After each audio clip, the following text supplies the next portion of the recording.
Distruction Boyz will make Dezemba feel like it was all a dream. Shem.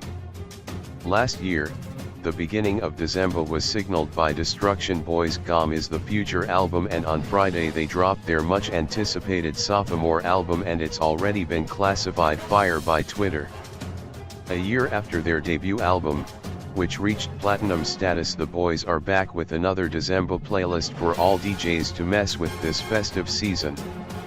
The album, titled It Was All a Dream, is guaranteed to be a winner this party season, with features like DJ Tira, Mr. Iza, and Dlathu Mishunkasi among others. These be the same squad that gave us Omunyi Fam, the official Lose Your Morals track of 2017.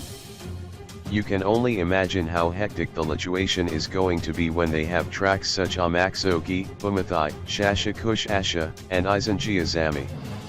All their tracks seem to have the magic ingredient, that all too familiar Gom signature that forces you to dance, and a lot of infectious catchphrases, which are the key ingredient for a Gom hit. Most of the songs on the album are instrumental, so if you are into the knock of those 808 drums and eardrum slicing synths, you'll have the album on repeat. Look, the streets are forever changed. In fact, screw what the calendar says. Happy festive everyone.